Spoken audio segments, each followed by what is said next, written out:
The Harley's engine Smells rumbled like incredible distant as thunder across always. the Arizona Thanks dear, desert. the usual? You know it 6:15 in can the be done. morning, and the highway stretched It's empty okay. before Help Clayton yourself. Blackwell. I know. Nothing Thank but you. asphalt, We'll get sky, through and the this. promise of coffee Together. that his mother had been brewing at the same time in the same pot for 40 years. 63 years old, silver hair whipping back from a face carved by wind and time. 220 pounds of muscle gone softer at the edges, but still solid where it counted. The kind of man who looked like he'd been hewn from the same red rock that lined this highway. His boots, scarred leather, steel-toed older than some men's marriages, rested easy on the pegs. The 1998 Fat Boy beneath him wasn't the fastest bike on the road anymore. But then Clayton wasn't the fastest man either. Fast was for young fools who hadn't learned that staying power beats speed every single time. He'd learned that lesson in blood and bruises back when his hair was black and his knuckles were always split. The sunrise painted the desert in shades of rust and gold. Beautiful if you were the kind of man who noticed such things. Clayton noticed. 16 years of quiet mornings had taught him to see what he'd missed during 30 years of chaos. 16 years since he'd walked away from the Hells Angels. 16 years since he had traded his patch for peace. 16 years of keeping his head down, his hands busy and his past buried so deep that most days he could almost forget the weight of it. Almost. The wind carried the smell of creosote and dust. Somewhere overhead, a hawk circled patient, watchful, waiting for something small and careless to make a mistake. Clayton understood that patience, had lived by it. The difference between a young man and an old one wasn't strength. It was knowing when to strike and when to circle. His mother had taught him that before the Hells Angels had taught him everything else. Rosie Blackwell, 85 years old and tough as the desert she'd called home for 6 decades. She'd raised Clayton alone after his father came back from World War II with wounds that never showed on the outside. Raised him in a 2-bedroom house that should have broken apart in the wind, but somehow never did, held together by her will and her work ethic and her absolute refusal to let the world break what was hers, including her son, even when he tried his damnedest to break himself. The Copper Ridge exit sign appeared on his right. Population 3,000, one main street, 2 traffic lights, the kind of town where everybody knew your name, your business, and your grandfather's middle name. Clayton had hated places like this when he was young, too small, too quiet, too much like being buried alive. Now at 63, it felt like the only place he could breathe. He downshifted as he took the exit, the Harley's engine dropping to a lower growl. The sound echoed off the rock formations flanking the road, coming back to him like a conversation with ghosts. Main Street appeared ahead, still mostly dark. A few early risers, old-timers like himself who'd given up on sleep years ago, moved behind lit windows. The hardware store, the salon, the post office that doubled as a gathering place for anyone over 70 who wanted to complain about their backs and their government in equal measure. And there at the corner of Main and Oakwood, the lights burning bright and warm in the pre-dawn darkness, Rosie's Diner. Clayton felt something in his chest ease the way it did every morning when he saw those lights. His mother awake before the world, doing what she'd done for 40 years.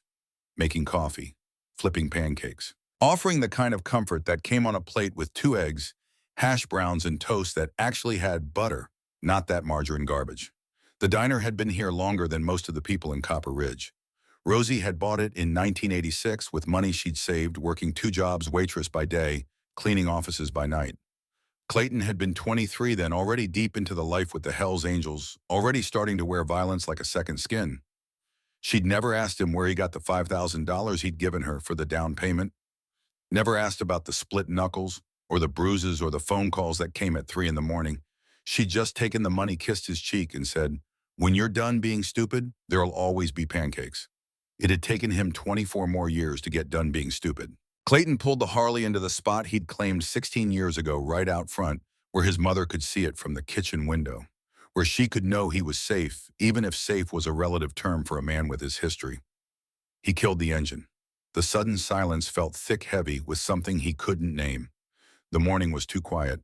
He sat there for a moment, hands still on the grips, that old instinct, the one that had kept him alive through 100 bad situations, whispering in the back of his mind. Something's wrong. He'd learned to listen to that whisper. The men who didn't listen were the ones who ended up in the ground before their time.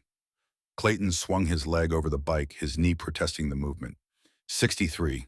Old enough that his body kept a ledger of every stupid thing he'd ever done, and the bill came due every morning. He stood there on the sidewalk, studying the diner through narrowed eyes. The lights were on. The open sign glowed red in the window.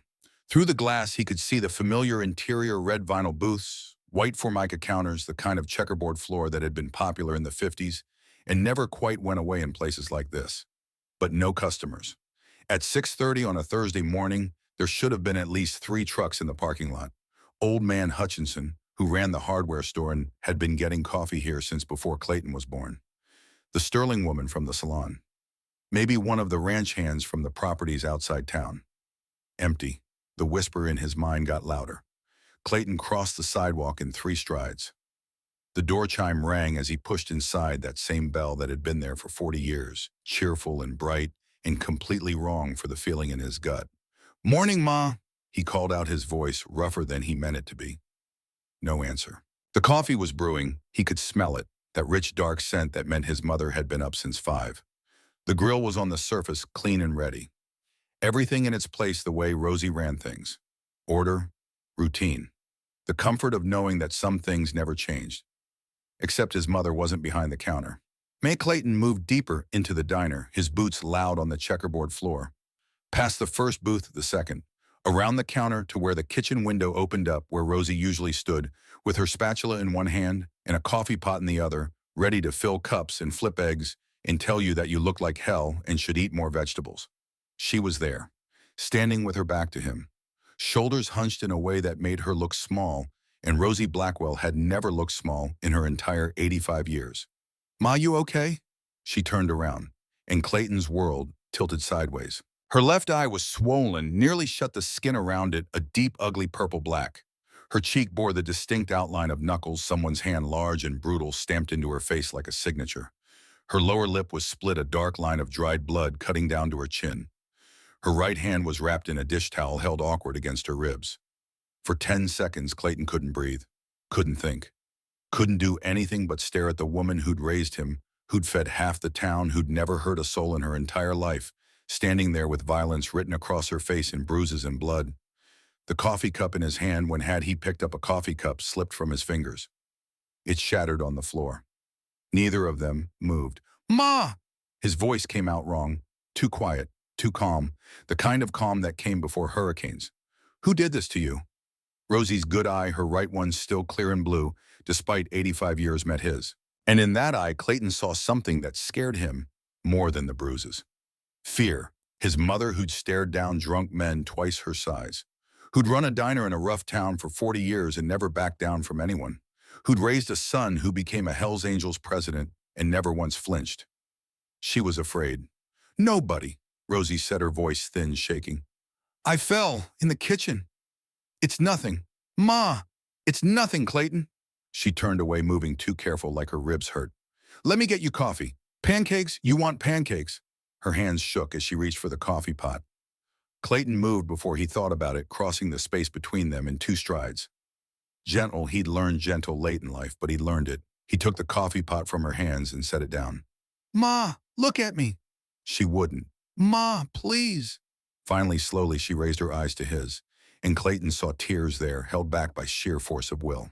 His mother, who'd cried exactly twice in his memory, once when his father died, once when Clayton had showed up at her door 16 years ago, covered in blood that wasn't his, and told her he was done with the life. "Who hit you?" Each word came out like a hammer strike. Rosie's mouth trembled. "Clayton, please, don't ask me that. Ma, please." Her voice broke. "Don't ask me, because if I tell you, you'll do something. And I can't lose you again. I can't watch you go back to being that man. That man, the man who'd ruled a chapter of the Hells Angels with an iron fist and a willingness to do violence that scared even the men who rode beside him. The man who'd broken bones and burned bridges and built a reputation that still made old-timers in Arizona lower their voices when they said his name. Steele Blackwell. He'd buried that man 16 years ago. But standing here looking at his mother's battered face, Clayton felt something old and dark uncurl in his chest. Felt that man, that young, angry, dangerous man, lifting his head after a long sleep. The door chime rang. Both of them turned.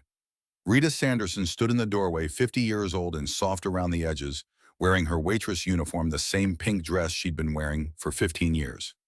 She'd worked at Rosie's diner almost as long as Rosie had owned it. Good woman, hard worker. The kind of person who remembered your order and your birthday and asked about your kids by name. She took one look at Rosie's face and went pale. "Oh God," Rita whispered. "Rosie, I told you not to come in today. I could have covered." "I'm fine," Rosie said too quick. "Just clumsy." "Rosie, I'm fine, Rita." Rita's eyes cut to Clayton, and in that look he saw everything he needed to know. She knew. She knew who did this, and she was terrified. "Rita." Clayton's voice was soft, gentle, the way you talk to a spooked horse. "What happened here?" "I don't." Rita's hand went to her throat. "I don't know what you mean." "Rita." "Steel Eye." She backed toward the door. "I should go.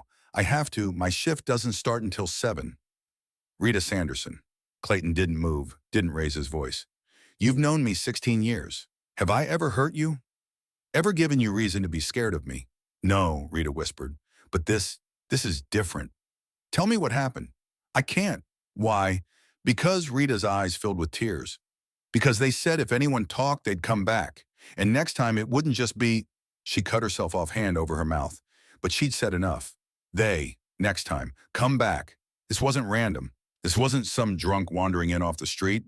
This was planned, deliberate. Someone had come into his mother's diner, the safest place in Copper Ridge, the place where old men argued about politics and young mothers brought their babies for pancakes, and they'd put their hands on an 85-year-old woman. Clayton felt his heart rate slow down, felt that old familiar calm settle over him like a blanket, the calm that came before action, the calm that had made men twice his size back down when they saw it in his eyes. "Rita," he said, his voice perfectly level. "Go home. Take the day off. Paid. Steele. Go home. Lock your doors. Don't answer if someone knocks unless you know them." Rita stared at him, then slowly she nodded. She looked at Rosie, a long, meaningful look that said everything words couldn't, and then she was gone, the door chime ringing behind her. The silence in the diner felt like something physical. Clayton turned to his mother. "Ma, I need you to tell me everything." "Clayton, please. Everything. Right now." Rosie's shoulders sagged. She looked older than 85 in that moment, looked tired, looked beaten in a way that had nothing to do with the bruises on her face and everything to do with the weight she'd been carrying alone. "3 months ago," she said finally, her voice barely above a whisper. "A man came, suit and tie, showed me papers, said a company wanted to buy the diner." Clayton waited. Crimson Development, they called themselves. Made an offer, $150,000. The diner was worth at least 5 times that, maybe more given the location, corner lot, Main Street, the kind of property developers dreamed about. "I said no," Rosie continued. "This place, it's all I have, all I built. I won't sell it to some company that's just going to tear it down and put up something chrome and plastic." "What happened then?" The man smiled, said I should think about it, that these opportunities don't come twice. Rosie's good hand twisted in her apron. "He came back 2 weeks later, same offer. I said no again. And a week after that, someone broke the front window, 2 in the morning, just," she made a gesture, "threw a brick through it. The sheriff came, took a report, said it was probably kids." Clayton's jaw tightened. Sheriff Wade Thornton. They'd been drinking buddies for 10 years. Every Friday night, bourbon and complaints about their backs and their government. "Kids," Clayton repeated. "That's what Wade said." Rosie wouldn't meet his eyes. "Then last month, someone slashed my tires. All 4. Same night as the window." Wade said, "Kids." "Yes. And you didn't call me." "What were you going to do?" Rosie looked up at him, and the fear in her eyes was mixed with something else now. Resignation. "What could you do that wouldn't make it worse?" Fair question. The old Clayton Steele Blackwell would have made it worse. Would have found whoever did it and made them wish they'd never been born. But he wasn't that man anymore. "Was he? When did they hit you?" Clayton asked. Rosie's hand went to her face, touched the bruise so gently it was like she was afraid it might spread. "Last night, after closing. I was counting the register. The back door, I thought I locked it, but—" Her voice broke. Clayton weighted every muscle in his body tight with the effort of staying still, staying calm, not putting his fist through the nearest wall. "He was just there, in the kitchen, big man, taller than you, wearing a black jacket." Rosie's breathing had gone shallow, rapid. He said I had 24 hours to reconsider the offer, that the company was being generous, but generosity had limits." "What did you say?" "I told him no. I told him this diner was mine and I wasn't selling." A ghost of her old fire flickered in her good eye. I told him to get out or I'd call the police. And he hit you. Yes. The word was so small. He hit me. And then he said that if I called the police, if I told anyone, the next time would be worse. He said her voice dropped to a whisper. He said that old women have accidents all the time. Falls, fires, things that look natural. Clayton felt something snap inside him. Not break. Break was too loud, too obvious. This was quieter, like ice forming over a river, like steel being tempered in a forge. Did he say his name? No. Would you recognize him? Yes. Rosie looked at him, and in her eyes, Clayton saw a reflection of himself. Clayton, I'm scared. Not for me, for you, because I know that look on your face. I've seen it before. What look? The look that says you're about to do something stupid, something that'll bring that life back to your door. You promised me 16 years ago that you were done with violence.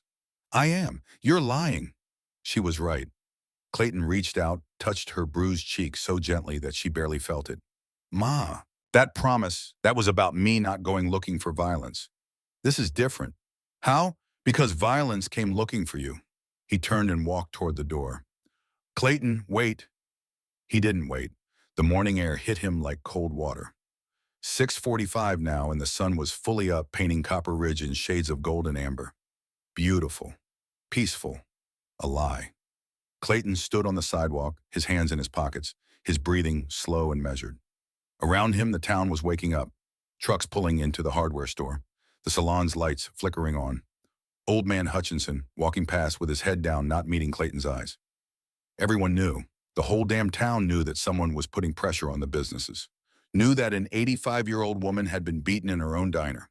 And everyone was too scared to say a word. Clayton pulled out his phone, one of those simple flip models that the kids laughed at, but worked just fine, and dialed a number he hadn't called in 3 years. It rang 4 times. Then, "This better be good. You know what time it is." The voice was rough as gravel, worn down by cigarettes and whiskey and 66 years of hard living. "Razor," Clayton said. "It's Steel." A pause. Then careful. "Steel. Hell, brother. Thought you fell off the earth. Need a favor. Name it." That was the thing about the old days, the brotherhood. You could go years without talking, but when you called, the answer was always the same. Name it. "There's a company," Clayton said.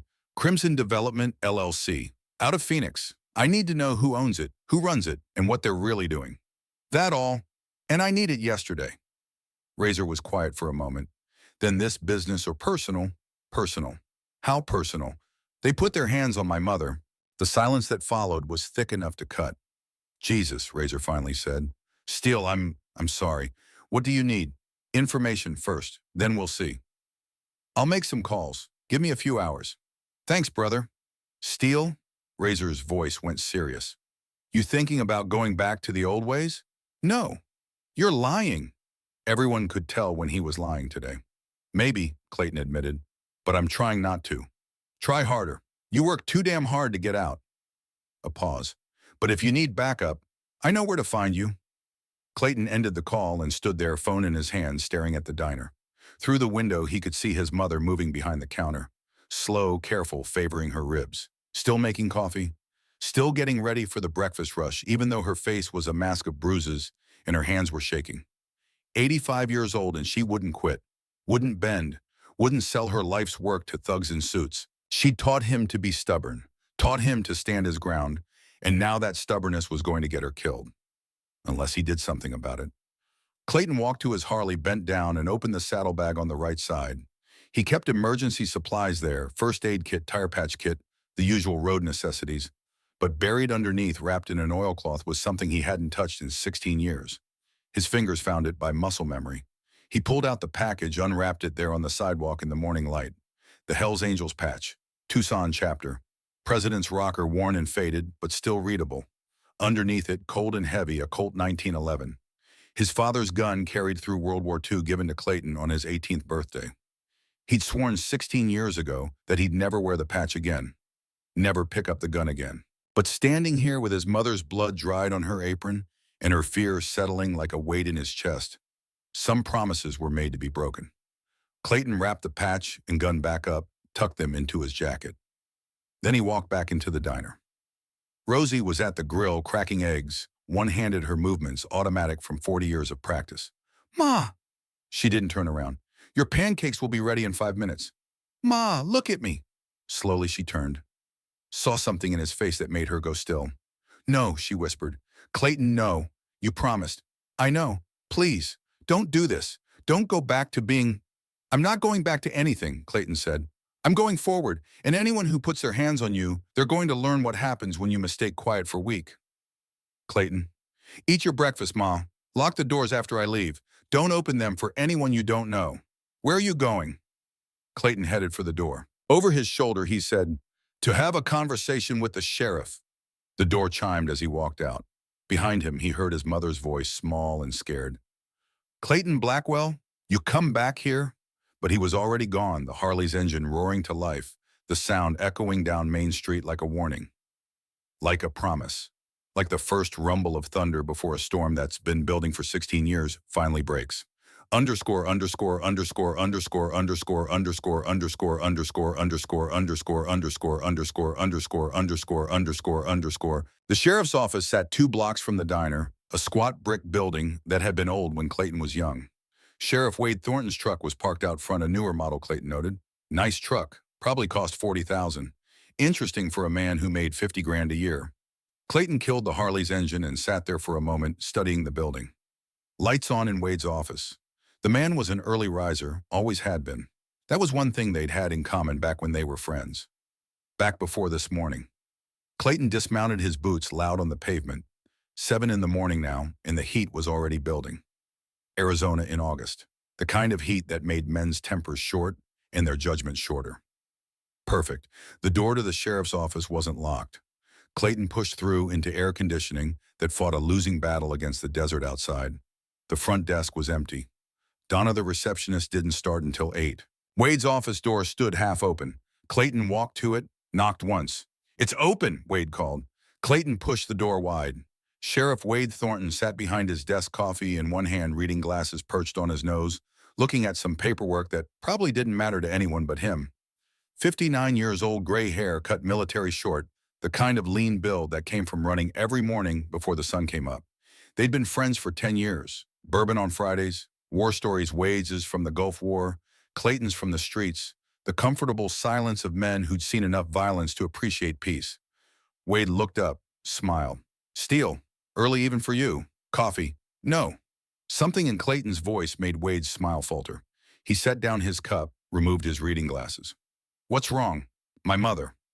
Rosie, is she okay? No. Clayton stepped into the office, closed the door behind him. She's not okay. She's got a black eye, split lip, and what I'm guessing are cracked ribs from where someone hit her last night. Wade went very still. What? You heard me. Jesus. Wade stood up. Did she file a report I didn't see? She didn't file a report because the man who hit her told her not to. Told her that old women have accidents. Wade's face had gone pale. Steele, I swear to God I didn't know. Didn't know what, Wade? The question hung in the air between them. Wade sat back down slowly. His eyes wouldn't meet Clayton's. I didn't know anyone got hurt. But you knew something was happening. Silence. Wade, we've been friends for 10 years. I've drunk your bourbon. I've listened to you complain about your ex-wife and your bad knees and your pension that won't be enough to retire on. Clayton's voice was still calm, still quiet. So I'm going to ask you one time. What do you know about Crimson Development? Wade's jaw tightened. Steele. One time, Wade. The sheriff looked at him, then really looked at him, and whatever he saw in Clayton's eyes made him slump in his chair. It's complicated, Wade said finally. Uncomplicated.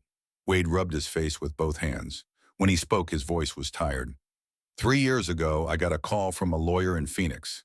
Said he represented some investors who were interested in developing Copper Ridge. Wanted to know if the town would be receptive. And you said, I said it depended on what they wanted to develop. Wade looked down at his hands. They said they wanted to revitalize downtown, bring in businesses, maybe a resort. Said it would be good for the town.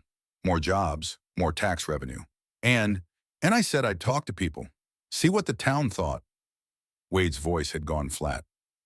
They were very grateful. Sent a gift basket. A gift basket. At first, Wade met Clayton's eyes. Then it was tickets to a Cardinals game. Then a weekend in Sedona. Then, he stopped. Then what? Then they asked me to help smooth the way, make sure property owners understood the benefits of selling, make sure any obstacles were handled quietly. Clayton felt his hands curl into fists. And you said yes. My daughter was in college. Sarah. You met her, remember, sweet kid. Wanted to be a doctor. Wade's voice was hollow. Tuition was 60 grand a year. I had maybe 10 grand saved. She was going to have to drop out. So they paid. They paid, and all I had to do was... Wade stopped, swallowed hard. All I had to do was make sure nobody made waves. If someone complained about vandalism, I'd say it was kids. If someone got scared, I'd tell them there was nothing I could do. And when they started beating old women, I didn't know. Wade's voice cracked. Steele, I swear to God, I didn't know they'd go that far. They said it was just business, just property development. They said no one would get hurt. Well, someone did. Wade looked at him. I'm sorry. I'm so damn sorry. If I'd known, you would have said no, refused the money. Clayton's voice was still quiet, still calm, but underneath it was something Wade had never heard before. Something cold and sharp and absolutely merciless. You've been taking their money for 3 years, Wade, helping them terrorize people who've lived here their whole lives. And you're going to sit there and tell me you didn't know? I didn't think. No, you didn't think. You just cashed the checks. Wade's face went red. Don't you judge me, Steele. You of all people. I know what you were. I know what you did with the Hells Angels. How many people did you hurt? How many lives did you ruin? More than I can count, Clayton said quietly. That's why I quit. That's why I spent 16 years trying to be someone different. He leaned forward, hands on Wade's desk. But you were supposed to be the good guy, the law, the man people trusted to protect them. I am protecting Am. You're protecting your wallet. Wade stood up, his face flushed with anger and shame. Get out of my office. Not yet. I need names. I don't have names. Wade, I can find out the hard way or the easy way. The hard way involves me going to Phoenix, kicking doors, and asking questions that'll make people nervous. Nervous people make mistakes. Mistakes attract attention. The kind of attention that might lead back to sheriffs who take bribes. Wade stared at him. Are you threatening me? I'm asking you to do the right thing. For once. Silence. Then Wade sat down, opened a drawer, pulled out a folder. He slid it across the desk. Clayton opened it. Inside, property records, sales agreements, all signed by different people, but all transferring ownership to Crimson Development, LLC. 8 properties total. Every single one downtown Copper Ridge. They're buying up the whole block, Wade said quietly, planning to tear it all down. Build some kind of casino resort. Got approval from the State Gaming Commission 6 months ago. Clayton's finger traced the list of properties. The hardware store, the salon, the old movie theater that hadn't shown a film in 20 years, but still stood proud. And there at the bottom, Rosie's Diner. The last holdout. Who do they send to do the dirty work? Clayton asked. Wade hesitated. Wade. His name is Kane. Vincent Kane. Used to be an enforcer for the Mongols MC out of California. Did time for assault, got out 5 years ago. Works for Crimson now as their...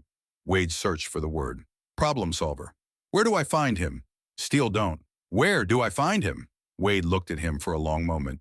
Then he picked up a pen, wrote an address on a Post-it note. Trailer park outside town. Space 14. He handed over the note. Steele, listen to me. Kane's not like the punks you used to fight. He's dangerous, professional. So am I. Not anymore. You've been out of the life for 16 years. You're 63 years old. Old enough to know better. Young enough to still do damage. Clayton turned to leave. Steele. He looked back. Wade's face was a mask of regret and fear. I'm sorry. About Rosie. About all of it. If I could take it back. You can't. Clayton's voice was flat. But you can help me fix it. How? By doing your job. For once. Clayton walked out, leaving the sheriff sitting alone in his office, the folder of property records spread out on his desk, like evidence of his own corruption. Outside, the sun was higher now, the heat building. Clayton stood beside his Harley, the Post-it note in his hand, Kane's address, burning into his vision. 16 years of peace. 16 years of quiet. 16 years of pretending the past was buried. And it had taken one morning, one look at his mother's battered face to bring it all roaring back. Clayton climbed onto his bike, started the engine. The Harley's rumble echoed down the empty street. And somewhere in the back of his mind, that old voice, the one that belonged to Steele Blackwell, president of the Hells Angels, the man who'd ruled through fear and violence, whispered soft and cold welcome back. Clayton gunned the throttle and rode toward the trailer park, toward Vincent Kane, toward answers that he'd get one way or another.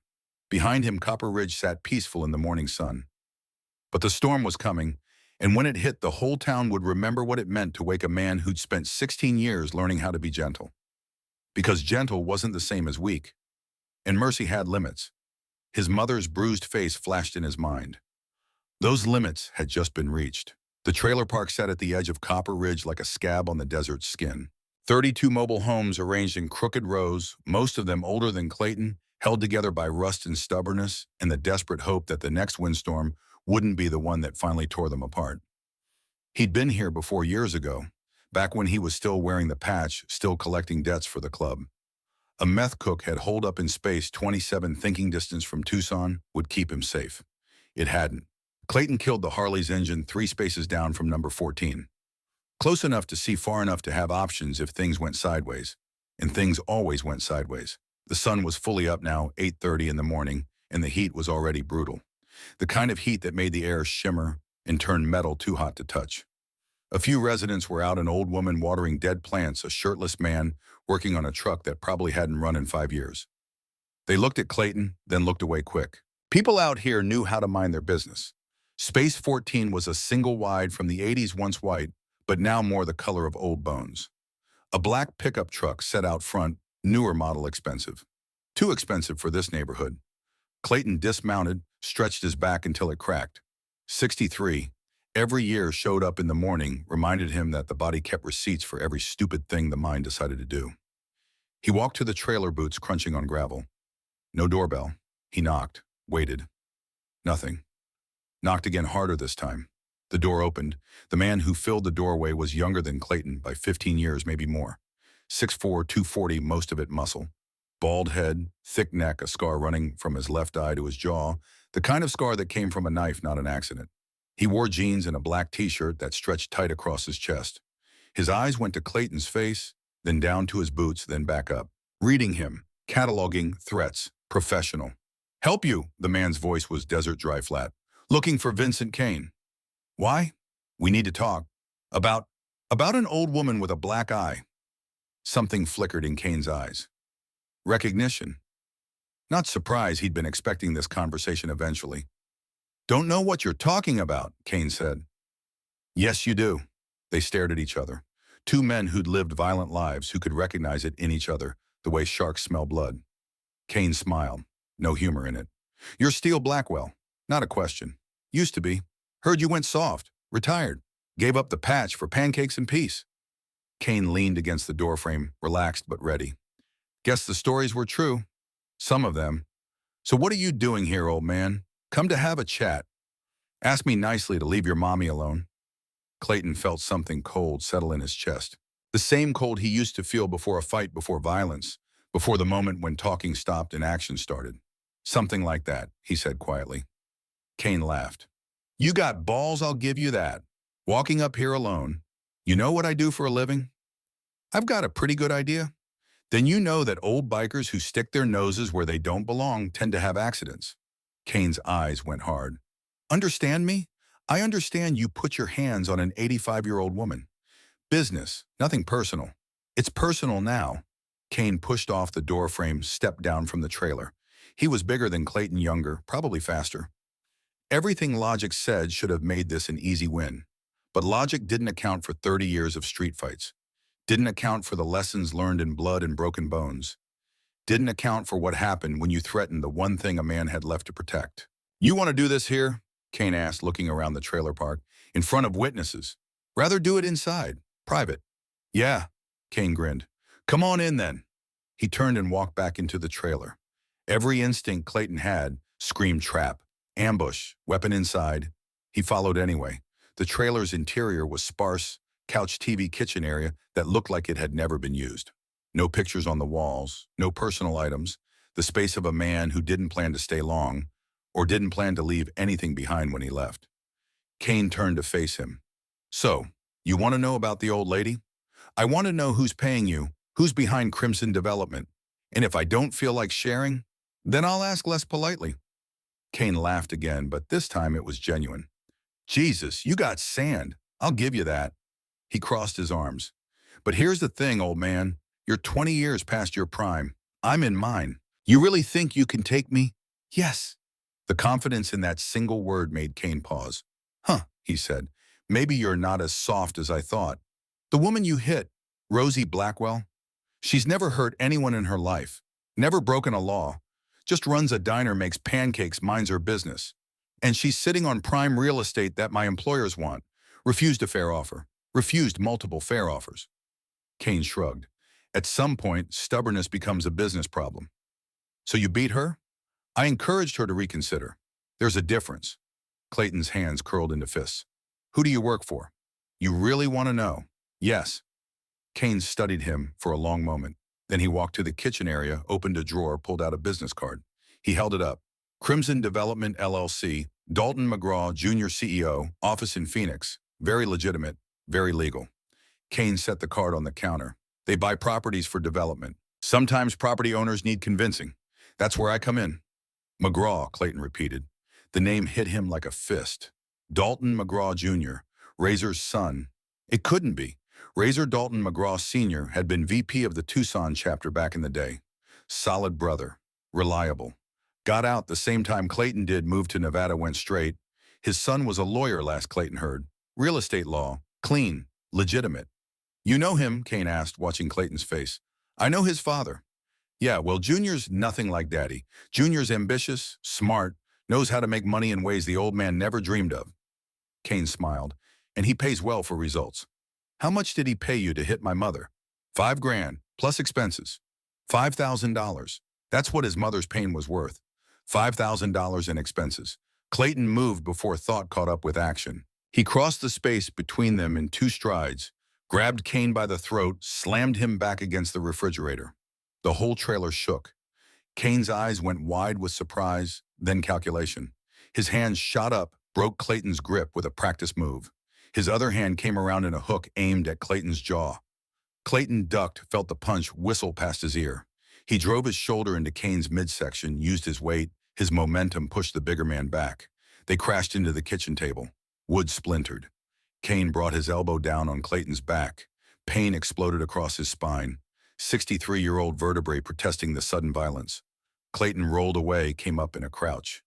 Kane was already on his feet, breathing hard, a grin spreading across his scarred face. There we go, Kane said. There's the steel I heard about. They circled each other in the cramped trailer. Kane was younger, stronger trained. Prison training probably. Maybe military before that.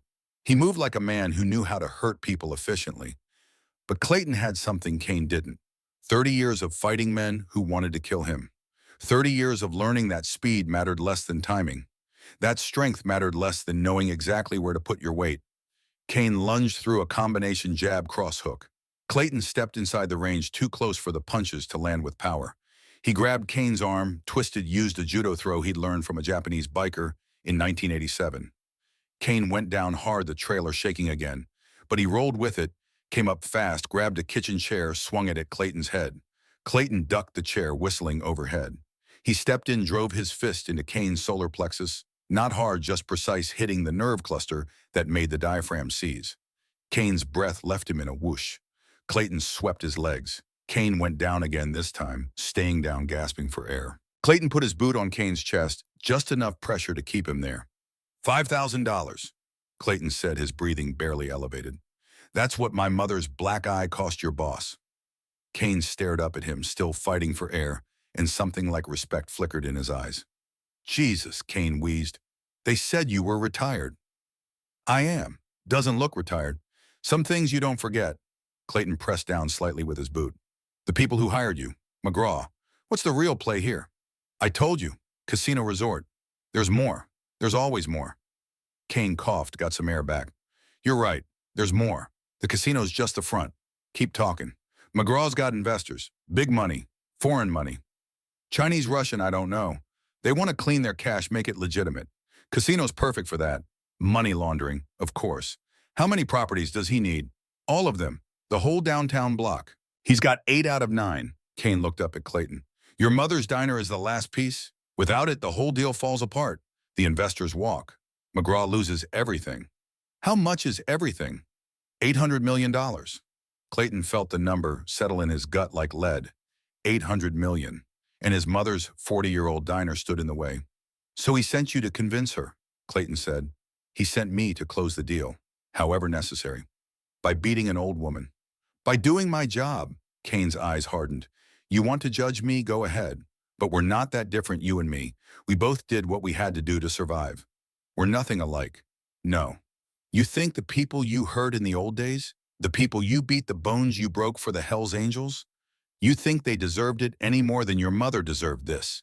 The words hit harder than the punches had, because Kane was right. Clayton had done terrible things in his life, hurt people who didn't deserve it. Broken families ruined lives, all in service of the club of brotherhood, of a code that seemed important at the time, but looked hollow in hindsight. He'd spent 16 years trying to atone, and in one morning he was right back in it. Clayton stepped back, let Kane sit up. What happens now? Kane asked, rubbing his throat. Now you're going to tell me everything you know about McGraw's operation. Names, locations, who else is on his payroll. And if I don't, then I call the sheriff. You get arrested for assault. You do time. And while you're inside, I make sure every biker in the Arizona prison system knows you put your hands on my mother. Kane went pale. He knew what that meant. Prison was its own world with its own rules. And bikers, even retired ones, had long memories. You'd do that, without hesitation. They stared at each other. Then Kane started talking. 20 minutes later, Clayton walked out of the trailer with a phone full of photos, documents Kane had kept as insurance names, bank accounts, communications between McGraw and his investors. Everything needed to bring the whole operation down. Kane stood in the doorway holding his ribs. You broke something, he said. Be grateful that's all I broke. What happens to me? Clayton looked back at him. You're going to leave Copper Ridge. Tonight, you're going to disappear, and you're never going to work for McGraw again. He'll come after me. Probably. But that's your problem now. Clayton mounted his Harley. You put your hands on my mother. The fact that you're still breathing is more mercy than you deserve. He started the engine, let it rumble. Steele, Kane called out. For what it's worth, I'm sorry. About your mother. Clayton didn't answer. He rode away from the trailer park, the morning sun climbing higher, the heat building, towards something unbearable. His phone rang as he hit Main Street. He pulled over, answered. Steele, Razor's voice tight with urgency. I got your information on Crimson Development. You're not going to like it. I already know, Clayton said. It's your son. Silence on the other end, then quiet. What? Dalton Jr. He's the one behind it all. That's not possible. My son's a lawyer. Real estate. He's legitimate. He's Dirty Razor, using the firm as a front for money laundering. 800 million in foreign investment running through a casino development deal. More silence. Jesus Christ, Razor finally said, his voice breaking. I didn't know. Steele, I swear I didn't know. I believe you. What are we going to do? We, Clayton asked. You think I'm going to let my son destroy lives, hurt old women? He's my blood, but that doesn't mean I'm going to protect him when he's wrong. Razor's voice hardened. I'm coming down there, tonight, whatever you need. Bring the brothers, the old crew, anyone who's still alive and still gives a damn. How many? As many as you can find. What's the play? Clayton looked down Main Street at Rosie's Diner, glowing warm in the distance at the town he'd called home for 16 years. We're going to remind Dalton McGraw Jr. what happens when you mess with family, he said. The old-fashioned way. He ended the call. The ride back to his garage took 10 minutes. The building sat at the edge of town, corrugated metal big enough for 4 bike stools, covering every wall. His sanctuary for 16 years, the place where he'd rebuilt engines and rebuilt himself. Inside, the air smelled like oil and metal and honest work. Clayton went to the back office, pulled out a laptop he rarely used, downloaded the photos from his phone, started going through Kane's documents, building a case. He worked for 2 hours compiling everything: bank transfers, property deeds, communications between McGraw and shell companies in Shanghai and Moscow. Enough evidence to bury the whole operation, enough to send Dalton McGraw Jr. to prison for 20 years. But prison took time. Courts, lawyers, months or years of fighting while his mother lived in fear. Clayton had promised himself 16 years ago that he was done with shortcuts, done with solving problems with his fists. But that promise had been made in a different time to a different version of himself. The version that hadn't seen his mother's bruised face. His phone buzzed. Text from a number he didn't recognize. Mr. Blackwell? We need to talk. Regarding your mother's property, tonight, 9 p.m., my office in Phoenix. Come alone. This is your one chance to resolve things peacefully. D. McGraw. Clayton stared at the message. An invitation. Or a trap. Probably both. He typed back, I'll be there. 3 dots appeared. Then, smart man. Clayton set the phone down, looked around his garage. At the life he'd built, the peace he'd found. All of it balanced on a knife's edge now. He could go to the FBI with the evidence. Could let the law handle it. Wade had already confessed his involvement. That was enough to start an investigation. The safe way, the smart way, the way that might take months while his mother jumped at every shadow while Kane or someone like him came back to finish the job. Or he could go to Phoenix tonight, could face McGraw directly, could end this the way he used to end things, fast, brutal, permanent, the dangerous way, the stupid way, the way that felt right in his bones. Clayton walked to the corner of the garage where a locked cabinet sat covered in dust. He hadn't opened it in 16 years. The key was in his wallet tucked behind his license. He unlocked the cabinet. Inside, wrapped in plastic, his old cut, the leather vest with the Hells Angels patch on the back, President Rocker, Tucson chapter. The uniform of the man he used to be. Next to it, the Colt 1911, his father's gun, cleaned, oiled, maintained, even though he swore he'd never fire it again. Clayton reached for the gun. His hand stopped halfway. 16 years of peace. 16 years of being someone different. All thrown away for revenge. Was it worth it? He thought of his mother's face. The fear in her eyes. The way her hands shook when she tried to pour coffee. Yes, it was worth it. Clayton took the gun, checked the action. Muscle memory from 50 years of handling firearms. Still smooth. Still ready. He found a box of ammunition, loaded a magazine. Then he stood there, gun in hand, staring at his reflection in the chrome of a motorcycle gas tank. 63 years old. Gray hair, lines around his eyes, the face of a man who'd earned his peace. About to throw it all away. His phone rang again. Not a text this time. A call. Sheriff Wade. Clayton answered. Steele, we need to talk. Wade's voice was tight. I just got a call from Phoenix PD. They're asking questions about Crimson Development. About me. Good. Good, Steele. If this goes public, I'm finished. My career, my pension, everything. You should have thought of that before you sold out your town. I know I screwed up, but, Wade paused, but there's something you need to know about McGraw. I'm listening. The casino deal. It's bigger than money laundering. There's a trafficking component. Clayton's blood went cold. What kind of trafficking? People. Young women from overseas. The casino's going to be a front for that, too. That's why the foreign investors are so eager. Wade's voice shook. Steele, I didn't know about that part. I swear I didn't know. If I'd known. But you didn't ask, Clayton said. You just took the money. I'm asking now. What are you going to do? What I should have done 16 years ago. Which is, end it. Clayton hung up. He stood in his garage, gun in hand, the weight of it familiar and terrible. Trafficking. Not just money laundering. Not just property development. Human trafficking. And his mother's diner stood in the way of an $800 million operation that sold human beings like cattle. The anger in Clayton's chest wasn't hot anymore. Wasn't the young man's rage that burned quick and bright. This was the cold fury of an old man who'd seen too much, done too much, and had finally found a line he couldn't cross. They'd crossed it for him. Clayton put the gun in his jacket, grabbed his keys. He had 9 hours until the meeting in Phoenix. 9 hours to decide if he was going to be smart or stupid.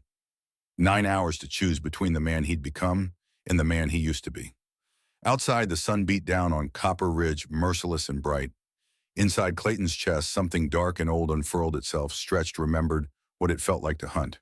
He walked to his Harley, started the engine. The sound echoed down the street, loud and rough and full of promise. A promise that had been sleeping for 16 years. A promise that was wide awake now. And when Clayton Blackwell made a promise, whether with words or with violence, he always kept it. He rode toward Phoenix, toward Dalton McGraw Jr., toward a reckoning that had been building since the moment someone put their hands on his mother. The desert stretched out before him, endless and unforgiving. Just like his memory. Just like his resolve. Behind him, Copper Ridge sat peaceful in the afternoon sun. But the town was about to learn something it had forgotten in 16 years of quiet. Steele Blackwell had retired from the Hells Angels, but he'd never retired from protecting what was his. And God help anyone who forgot the difference. Phoenix rose from the desert like a fever dream, all glass and steel and ambition clawing at a sky that didn't care. Clayton hit the city limits at 7:32 hours before the meeting, the Harley's engine hot from the 100-mile ride. He needed information before he walked into McGraw's office. Needed to know the layout, the security, the exits. 16 years of peace hadn't made him stupid. The address McGraw had sent led to a high-rise downtown. 30 floors of reflective glass, the kind of building that screamed money and power, and lawyers who billed by the minute. Clayton circled the block twice, cataloging camera security posts, the loading dock and back. Professional setup, the kind of place where a 63-year-old biker would stand out like a rattlesnake in a kindergarten. Good. Let them see him coming. He parked 3 blocks away, walked back. The evening heat pressed down like a hand, the pavement radiating warmth, even as the sun dropped toward the horizon. His phone buzzed. Razor. I'm 2 hours out, Razor said without preamble. Got 6 brothers with me. Old crew. We're armed and we're pissed. Don't come to Phoenix, Clayton said. Not yet. The hell you said you needed backup? I do, but not here. Not now. Clayton watched the building's entrance, counting security guards. 3 visible, probably more inside. If this goes wrong, I need you clean. Need you ready to take care of my mother. Silence on the other end. Then still you, planning on not coming back? I'm planning on everything. My son's in there, Dalton. I should be the one. Your son's the reason you can't be here, Clayton said quietly. You go in there, you won't be able to do what needs doing. Blood's too thick. And you can... I don't have a choice. Razor was quiet for a long moment. You're going to kill him, aren't you, my boy? No, I'm going to give him a chance to do the right thing. And if he doesn't... Clayton watched a black sedan pull up to the building's entrance. 2 men in suits got out, moved like they carried weight under their jackets. Security. Expensive security. Then I'll do what I came here to do, he said, which is end this, one way or another. He hung up before Razor could argue. 8:15. 45 minutes until the meeting. Clayton found a diner 2 blocks over, the kind of place that served coffee that tasted like regret and pie that made up for it. He ordered both, sat in a booth by the window where he could see the street. The waitress was maybe 30 tired eyes, a look of someone working 3 jobs and still coming up short. She refilled his coffee without being asked. Rough day, she asked. Long one. Yeah, I know that feeling. She glanced at his cut he'd put it on before leaving Copper Ridge, the Hells Angels patch displayed like a battle flag. You in town for a rally or something? Business. Huh, didn't know bikers did business in suits and ties territory. She smiled, but it was sad around the edges. Be careful out there. This part of town, the suits are meaner than the streets. I'll keep that in mind. She walked away and Clayton sat there drinking coffee that was better than it had any right to be, watching the sun paint Phoenix in shades of orange and purple, thinking about choices. He could still walk away, could send the evidence to the FBI, let them handle it. His mother would be scared for a while, but Kane was gone, and without him, McGraw would have to find someone new to do his dirty work. That bought time, the smart play. But smart didn't account for the rage that lived in Clayton's chest like a second heartbeat. Didn't account for the fact that Dalton McGraw Jr. had looked at an 85-year-old woman and decided she was an acceptable casualty in his $800 million scheme. Some things couldn't be settled in courtrooms. Clayton paid his bill, left a $20 tip on a $10 check. The waitress called after him. Hey, that's too much. No, it's not, he said, and walked out into the Phoenix evening. The building's lobby was all marble and chrome, the kind of aggressive opulence that existed to make visitors feel small. A security desk sat front and center, manned by 2 guards in blazers that didn't quite hide their shoulder holsters. Clayton walked up, boots loud on the polished floor. The younger guard, maybe 30, military haircut, the look of someone who took the job seriously, stood up. Help you? I'm here to see Dalton McGraw, 9th floor. Name, Clayton Blackwell. The guard checked a tablet, nodded. You're expected, but I need to check you for weapons first. Clayton spread his arms. The guard ran a wand over him, stopped when it beeped at his jacket. You carrying? Yes. The guard's hand went to his holster. Sir, you can't bring a weapon into the building. Then Mr. McGraw is going to be disappointed. He wanted this meeting. These are my terms. The older guard, 50, soft around the middle, the look of someone who'd seen enough trouble to recognize it, put a hand on his partner's shoulder. He studied Clayton for a long moment. You're Steele Blackwell, the older guard said. Not a question. Used to be. Heard about you, back in the day. The guard's eyes went to the patch on Clayton's cut. You know we could call the cops. Have you arrested for carrying concealed without a permit? You could, but you don't think we will. I think Mr. McGraw wants this conversation more than he wants me in handcuffs. The guards looked at each other. Some silent communication passed between them. The older guard picked up a phone, spoke quietly. Listen. Hung up. Ninth floor, suite 900. You cause any trouble, we've got 6 more guys upstairs who won't be as polite as us. Understood. Clayton walked to the elevators, pressed the button for 9. The doors closed and he was alone with his reflection in the polished brass. 63 years old, gray hair pulled back, the cut hanging heavy on his shoulders, patches and pins from a life he'd walked away from. He looked like exactly what he was, a relic, a ghost, a man out of time. But ghosts could still bite. The elevator opened on the 9th floor, thick carpet recess lighting the smell of expensive wood and expensive lawyers. Suite 900 sat at the end of the hall, double doors of dark mahogany. Clayton walked to them, knocked once. Come in. He pushed the doors open. The office beyond was huge, probably bigger than his entire garage. Floor-to-ceiling windows looked out over Phoenix, the city lights starting to glow as dust settled. Leather furniture, original art on the walls. A desk that cost more than most people's cars. Behind the desk sat Dalton McGraw Jr., 40 years old, maybe less. Good-looking in that polished way that came from expensive gyms and expensive dentists. Tailored suit, probably Italian. Haircut and styled to look casual in a way that wasn't. He looked nothing like his father. Razor had been a big man, rough around the edges, the kind of guy who looked like he'd been carved from stone and left in the weather to age. Hard hands, hard eyes, hard life. His son looked like he'd never worked a hard day in his life, but the eyes were sharp, calculating. Standing beside the desk was another man. Older, mid-60s, silver hair, 3-piece suit. The kind of presence that filled a room without trying. Mr. Blackwell, Dalton said, standing offering a hand across the desk. Thank you for coming. Clayton didn't shake, just looked at the offered hand until Dalton withdrew it. This is Richard Beaumont, Dalton said, gesturing to the older man. My senior partner. Mr. Blackwell. Beaumont's voice was cultured East Coast money. We've heard a great deal about you. I doubt that. No, really. Your reputation precedes you. Former president of the Hells Angels Tucson chapter. Quite the resume. Beaumont smiled, but it was the smile of a shark. Though I understand you've been retired for some time. 16 years. Yet here you are, wearing the cut, carrying a weapon into a business meeting. Beaumont's eyes glittered. One might wonder if retirement agreed with you. One might wonder why you're beating old women to steal their property. The temperature in the room dropped 10 degrees. Dalton sat back down, steepled his fingers. Mr. Blackwell, let's be clear about something. Your mother was offered fair market value for her property.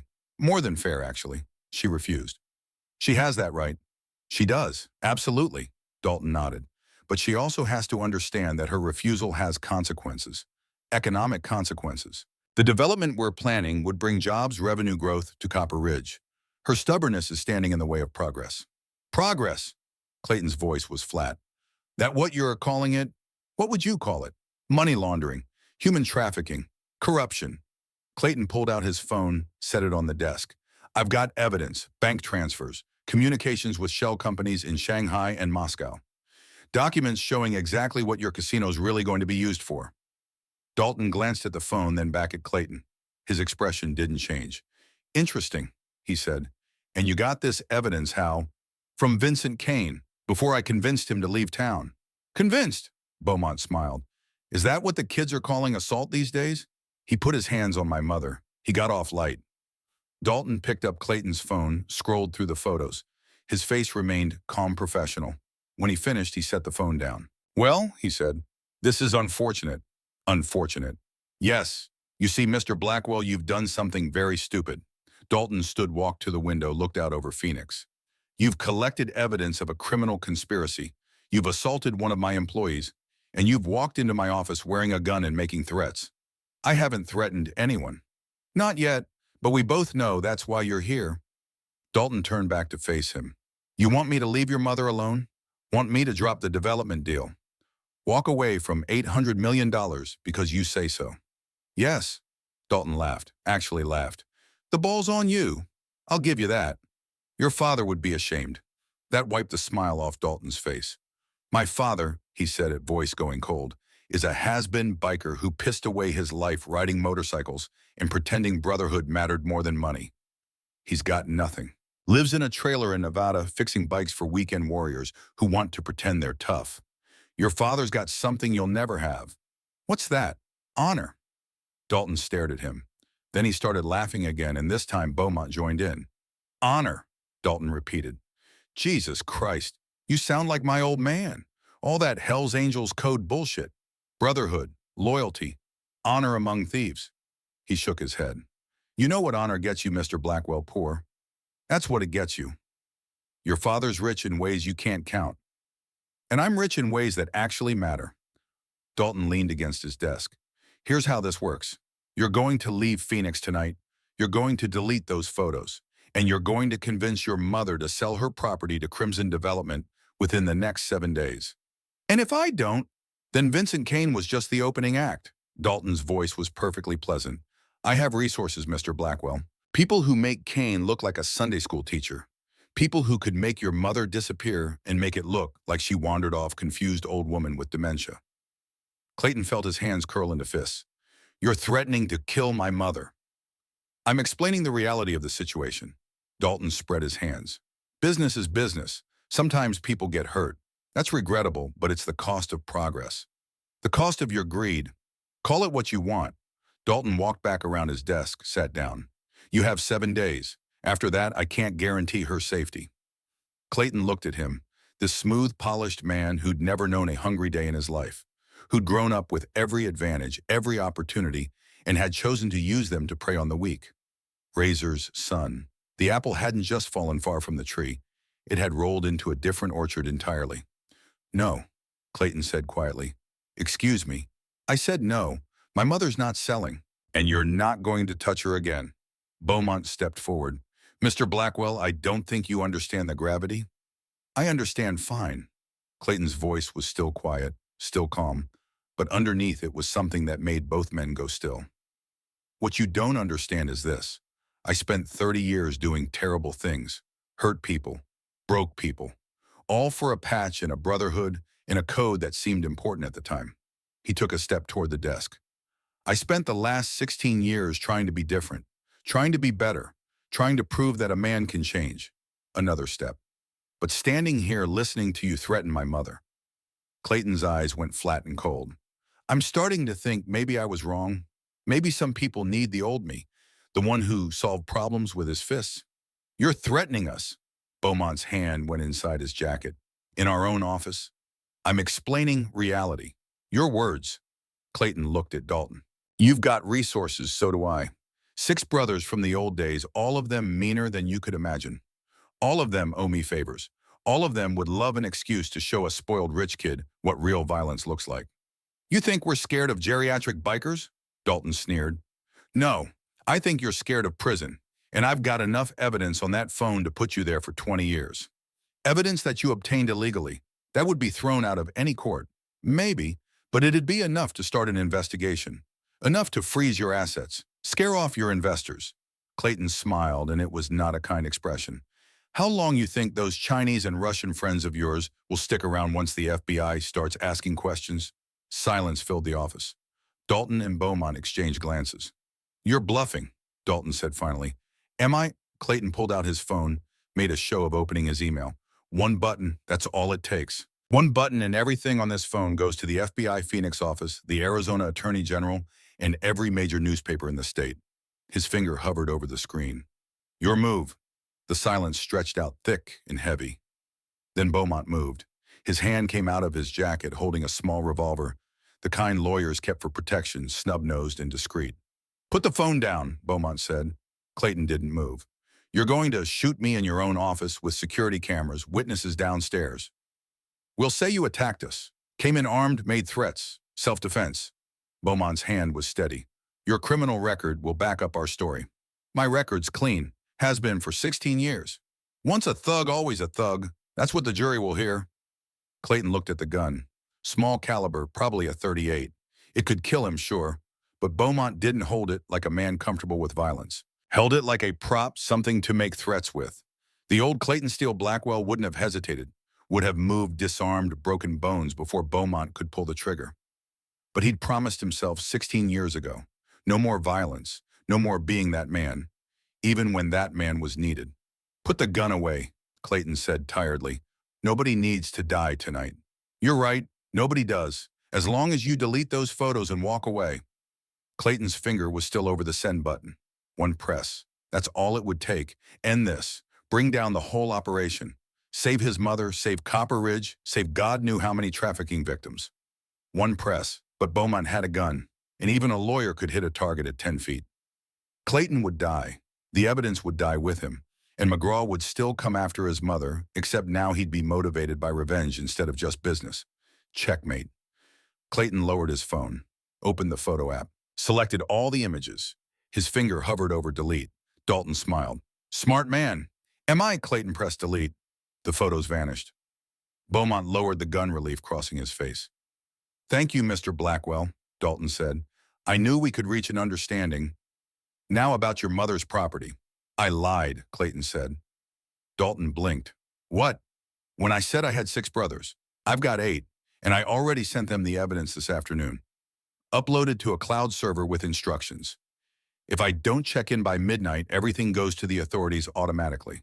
The color drained from Dalton's face. You're bluffing. That's what you said last time. Clayton picked up his phone, pocketed it. Here's what's going to happen.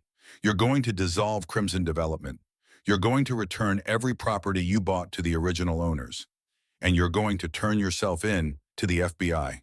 Like hell. Or at midnight, the evidence goes public. And not just to the authorities, to your investors, those Chinese and Russian friends who don't like complications. Clayton headed for the door. Wonder what they'll do when they find out you compromised an $800 million deal by keeping evidence on your enforcer's phone? Beaumont raised the gun again. Stop. Clayton stopped, looked back over his shoulder. You won't make it out of this building, Beaumont said. We'll call security. Have you arrested? On what charge? I haven't broken any laws tonight. You're carrying a concealed weapon without a permit. Arizona's an open carry state. I can carry any weapon I want as long as it's visible. Clayton tapped his cut where the gun's outline was clearly visible. And it is. He opened the door. Wait, Dalton said. His voice had lost its arrogance. Wait, we can work something out. Name your price. 50,000, 100. You think I want money? Everyone wants money. No, everyone wants to live with themselves. I spent 16 years learning how to do that. Clayton looked at Dalton McGraw Jr., this spoiled, polished man who'd never known want or need or honor, and felt something like pity. You should try it sometime, before it's too late. He walked out. Behind him, he heard Dalton's voice, high and panicked. You think you've won? You think this is over? I'll come after you. I'll come after everyone you love. Clayton didn't answer. Just walked to the elevator, pressed the button, waited. The doors opened. Sheriff Wade Thornton stood inside, flanked by 2 FBI agents. Steele, Wade said quietly. We need to talk. Clayton looked at him, at the badge that Wade had somehow kept despite his confession, at the shame in his old friend's eyes. You wearing a wire? Clayton asked. Yeah, have been since you called me this afternoon. Get everything? Every word. Wade stepped out of the elevator. The FBI is going to want your evidence too. Already sent it. Check your email. Wade's phone buzzed. He looked at it, then back at Clayton. Thank you. Don't thank me. Just do your job. The FBI agents moved past Clayton, heading for Dalton's office. One of them spoke into a radio. We're going in. Alert building security. Clayton and Wade stood in the hallway listening to the sounds of shouting of Beaumont's protests of Dalton demanding his lawyer. How'd you know I'd do the right thing? Wade asked. Didn't. Took a chance. Some chance. If I hadn't shown up, then I had a backup plan. Wade almost smiled. You always were 3 steps ahead. 4, actually. But who's counting? They stood there in silence as the FBI led Dalton and Beaumont out in handcuffs, their protests echoing down the hallway. Dalton saw Clayton. You're dead, you hear me? You're a dead man. Clayton didn't respond, just watched as they dragged him into the elevator, the doors closing on Dalton's rage. What happens now? Wade asked. Now you go back to Copper Ridge. You tell the town what happened. You face the consequences of what you did.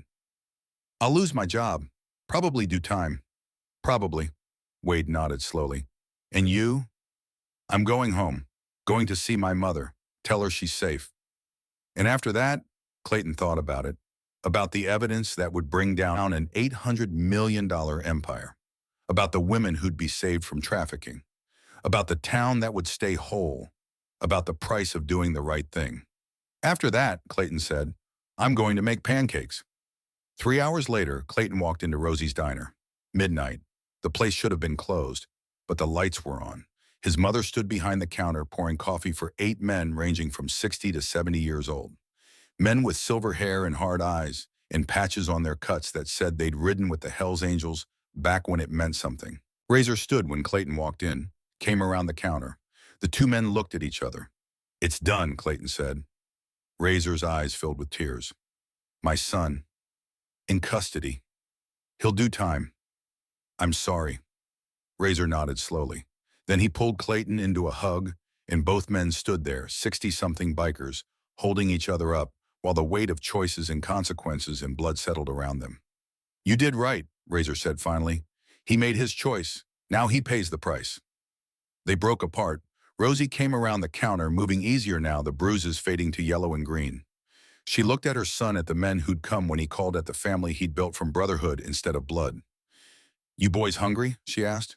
Starving, one of the old bikers said. Good, sit down. I'll make pancakes. And for the next 2 hours, that's what she did.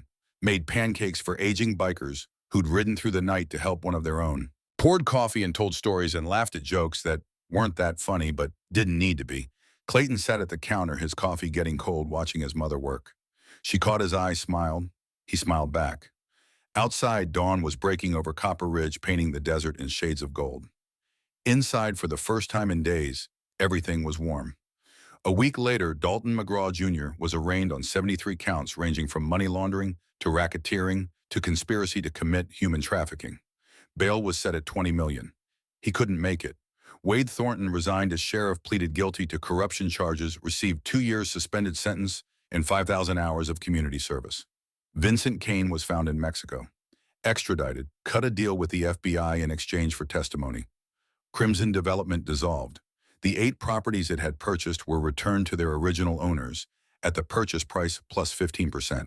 And Rosie's diner stayed exactly where it had been for 40 years, standing, stubborn, undefeated. Clayton stood outside the diner on a Sunday morning, watching the sunrise. The Harley sat beside him, engine ticking as it cooled. He wasn't wearing the cut anymore, had put it back in the cabinet, locked it away. He'd needed it for a moment, for the reminder of who he used to be, what he was capable of. But he didn't need it anymore. Wasn't Steele Blackwell, wasn't the president of anything except his own garage, his own life, his own choices. He was just Clayton, and that was enough. The diner door opened. Rosie stepped out, 2 cups of coffee in her hands. She gave one to Clayton, kept the other. They stood together, mother and son, sipping coffee and watching the desert wake up. You know what I realized, Rosie said finally? What's that, Ma? For 16 years, I thought you retired from violence because you were tired of it. I was. But that's not the whole truth, is it? She looked at him, her eyes clear and knowing. You retired because you were good at it. Too good. And you were scared of what would happen if you ever started again. Clayton didn't answer.